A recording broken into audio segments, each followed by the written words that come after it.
You're right there guys, this is Dale of Lone Wombat Airsoft, and this is a general buyer's guide to getting airsofting kit in the UK. What you should buy, where's decent to buy from, what you actually need in order to buy it in the first place. Now if you're completely new to airsofting, I've made other videos about covering the absolute basics of the sport, so if you want to go back and watch those then come back, that's fine. But for everybody else, we'll crack on with the video. Okay then, so let's get one thing off the bat straight from the beginning. If you've never played airsoft, or if you've only ever had 1 or 2 games under your belt, I strongly recommend not buying any airsoft kit just yet. Go and play a couple more games first and make sure for absolute certain that this is a sport you want to invest in. There's nothing worse than spending 400 quid on an airsoft gun for it to just sit on your shelf gathering dust and doing nothing. Yes, hiring kit is more expensive in the long run, but I'd suggest that it's much cheaper than wasting money on stuff that doesn't get used. So make absolutely sure that you're going to use this kit before you buy it. Now, assuming that you're the kind of player that has been going for some time, you are absolutely committed to buy some airsoft kit. What do you get? And what should be your priorities when you're getting it? Now, I've created a list of all the things that I think are essential buys and what order you should buy them in. And I'm going to explain my reasonings as we go through each point.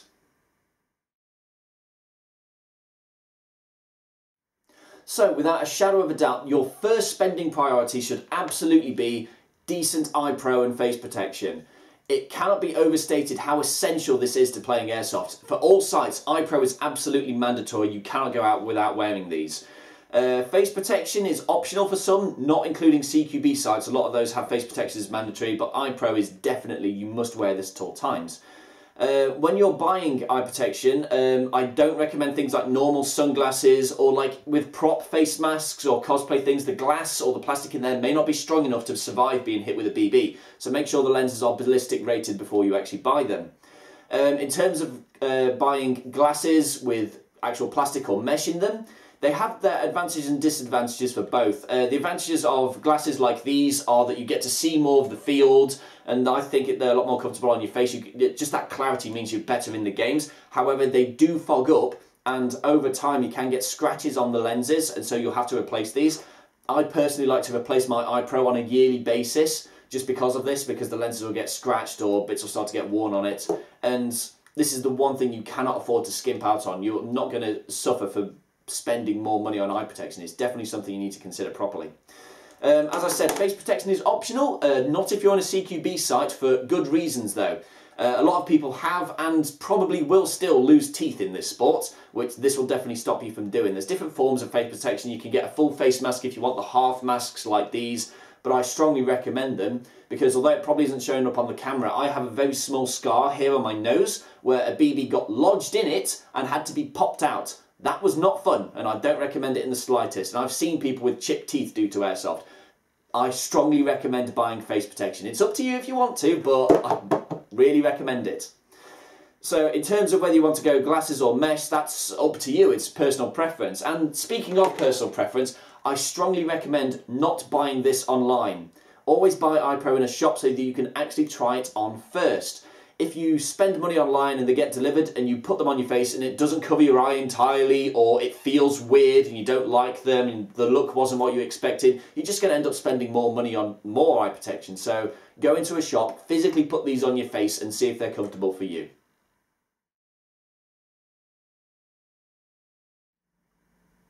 Okay then, so you've got decent eye pro. Awesome. Now the next thing you should be getting are decent footwear so you're not slipping about all over the site and potentially injuring yourself. Whilst you can buy realistic military surplus or imitation historical gear, what I tend to find for decent footwear that works for me are just standard walking boots like these. They're waterproof, comfortable, extremely grippy, and they've got ankle support on here, which are the 4 main qualities you're looking for in decent footwear. Obviously, good grip speaks for itself. If you're on an outdoor site especially, you can slip over and you don't want to fall on top of a rifle. I've done that before, wasn't fun.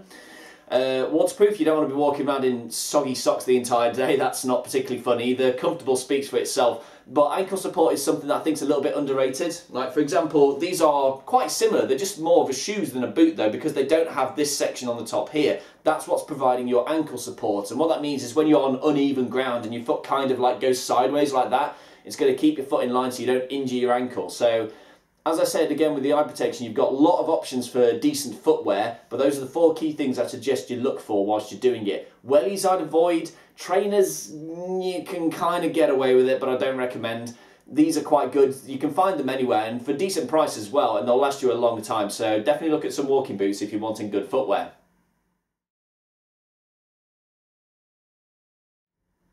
Okay then, so now you've got the two most essential things that I think are absolutely necessary to go airsofting on a regular basis. Brilliant. Now you can afford to spend some points on the style, on the side of it.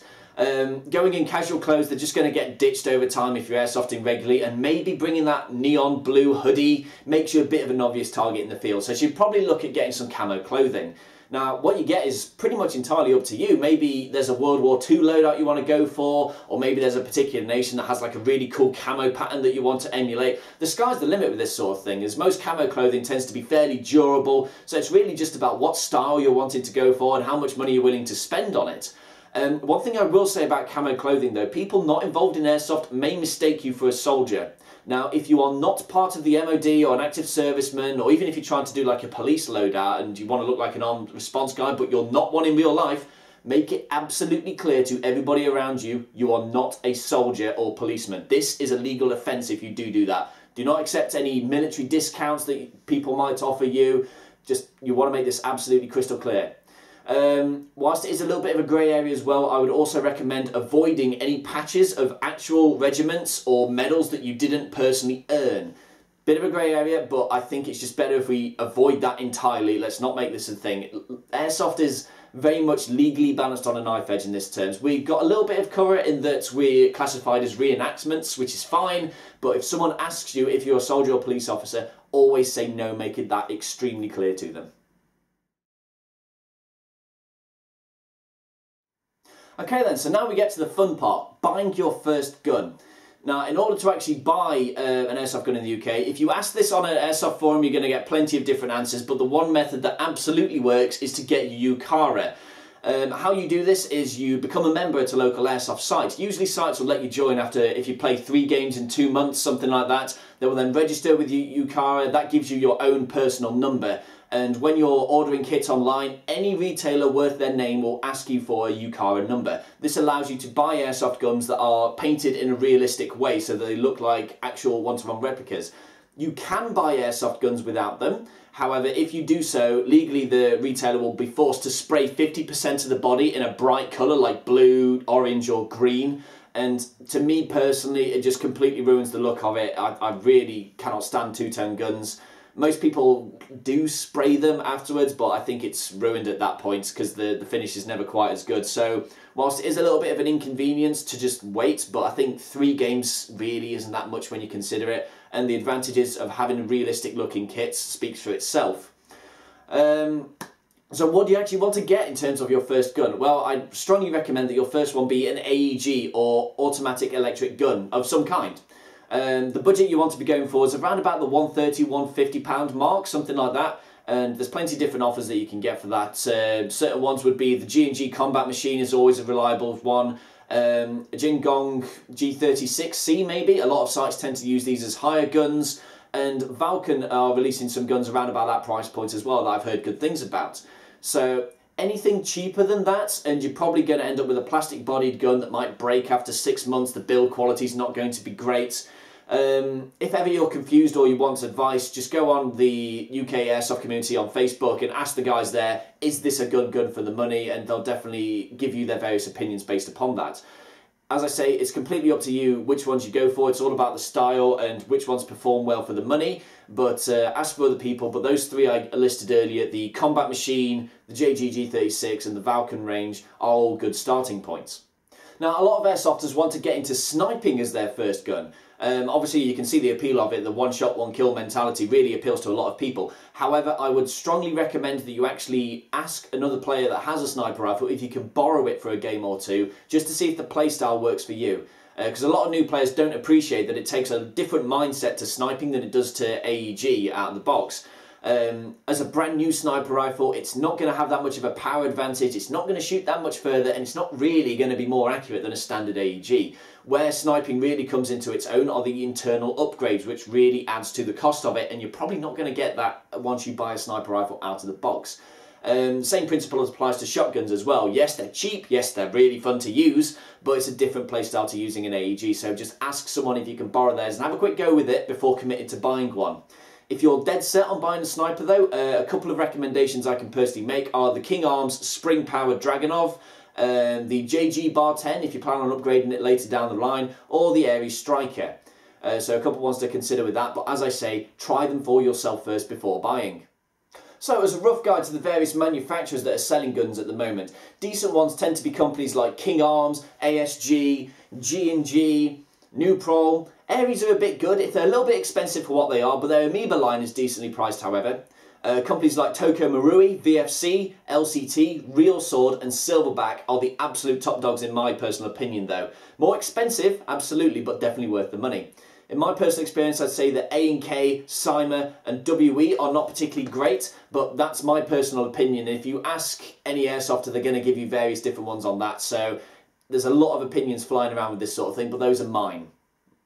So there are a couple of extra things you want to buy as well, especially if you're getting an AEG, you are definitely going to need a battery of some kind and a charger. Now, whilst I personally prefer LiPos over NIMS because I think there's a lot more charge in the battery for the size for it, and it tends to increase the rate of fire when you use them ever so slightly, you have to buy a specialised charger if you're using LiPo batteries. If you just put a LiPo battery into a standard wall charger, chances are it's going to blow up or catch fire, one of the two. So make sure you get an actual balance charger for using LiPo batteries. They're quite safe once you charge them properly, just make sure that you do. Another essential, obviously, BBs. Various varieties and manufacturers of these on offer. I tend to favour the ASG Blaster series or Devil series of BBs, and you'll find that they come in different weights as well. The standard is the 0.2 gram BB. Anything lighter than this is just garbage, do not buy them. But 0.2s are the cheapest usable ammo for these. The weight of the BB comes into how accurate you want it to be and how far the BB is going to fly. Essentially, a heavier BB won't fly quite as far as a lighter one, but the grouping will be tighter, so they're more accurate. So you need to balance the weight of your BB against the power of your gun. If you're using a 280 FPS AEG, for example, 0.2s or 0.25s will do you just fine. But if you're using a 500 FPS bolt-action sniper, perhaps something heavier like a 0.36 or 0.4 gram BB would be more suited for it. I tend to favour 0.25s myself. I think 0.25s are the perfect balance between cost and accuracy, especially for an AEG, but as I say, those are my personal preferences. Okay, so now you own your own gun. Brilliant. Let's talk about owning it responsibly. I don't think I'm being over dramatic when, again with the Camo Clothing, I'm saying the sport is legally based on a knife edge. All it's going to take is one bellend to be dicking around with his airsoft gun and it ruins it for all of us. So when you own an airsoft gun, be extremely careful who you tell about it and who you show it to. I strongly recommend you only ever get the guns out of the box in the comfort of your own home or at airsoft sites. When you're transporting them between them, always try to carry them in unassuming cases. Never, ever get an airsoft gun out in public, because chances are a member of the public's going to think it's real, get spooked and call the armed response unit, and I can guarantee you their guns hit harder than yours. So be extremely careful with this sort of thing, and if you've got people in your house and you want to show it to them, because let's be honest, they're kind of cool, make sure they are absolutely clear that they're not real, they're just replicas. But as I say, caution is extremely advised in this sort of situation. Some boxes that the airsoft guns come in tend to have like pictures of it blazed on the front of it as well. I'd avoid using those to transport it to site as well, because if someone sees that, they might get the wrong idea. We just need to be extremely careful about this. If we're just all responsible with owning the airsoft guns, everything's going to be fine with everybody involved. So try to keep that in mind. Okay then, so let's talk a little bit about secondary weapons. Now, if you bought an AEG and using that as your primary, I'd argue that as a new player you don't really need a secondary weapon at all. If it's firing sub 350 FPS, then you can use an AEG in basically any combat situation. You're always going to have the ability to fight back. However, secondary weapons do have their advantages. Especially if you're using a sniper rifle or something that's firing over the 350, then you'll definitely need a gun that can actually shoot sub 350 to go to if someone gets too close to you. This is where pistols come in. Now, pistols tend to be the go-to secondary weapon, mainly because they're small, compact, and they're extremely fun to use. A lot of them, like this one, tend to be gas blowback, which means that as you fire it, the gas forces the slide back, adds a little bit of recoil, stupidly fun to use, and so that in itself can be a reason for owning one. I'd suggest though that you only really need a pistol if you're running a sniper as your primary, or if you tend to go to CQB sites a lot, they can be especially useful there.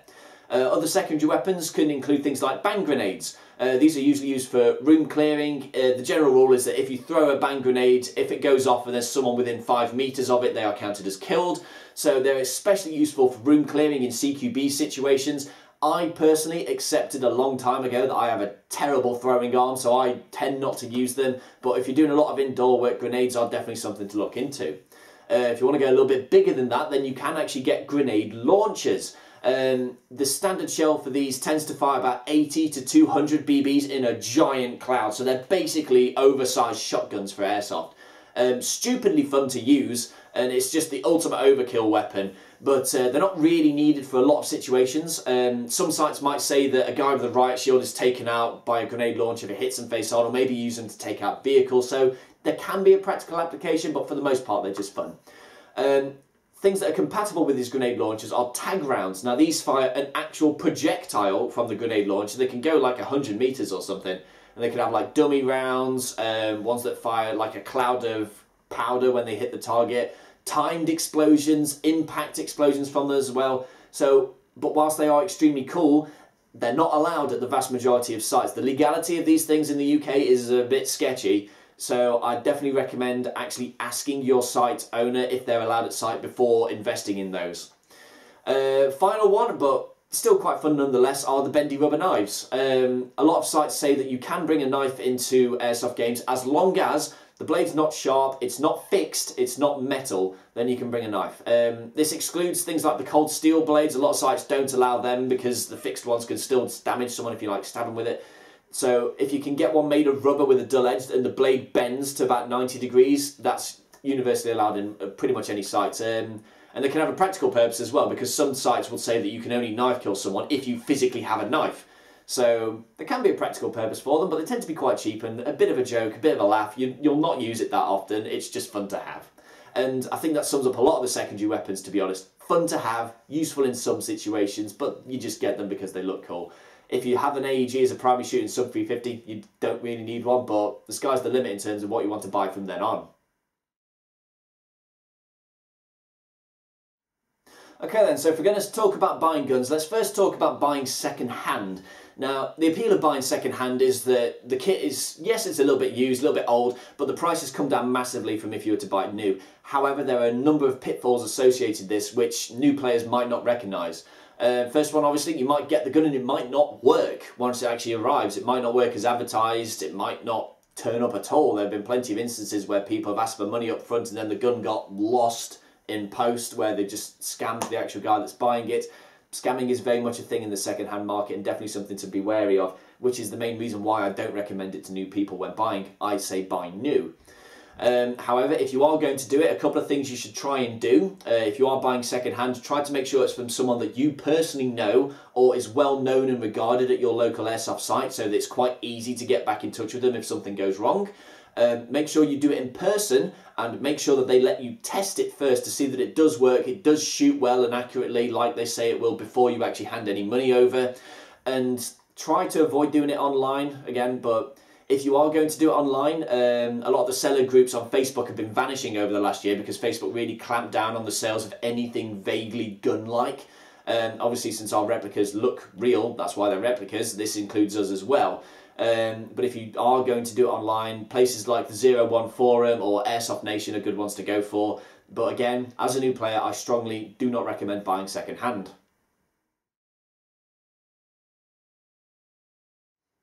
Okay, so since I'm discouraging buying second-hand, where do you actually want to buy airsoft kit from? Well, there are plenty of retailers up and down the UK, but here's a list of all the ones that I've personally used and can attest that they provide you a good service. Sites like Land Warrior Airsoft, Fire Support, Wolf Armories, ASP UK, Ammo Drop, 01 Airsoft, JD Airsoft, Airsoft World, Action Hobbies, Extreme BB Guns.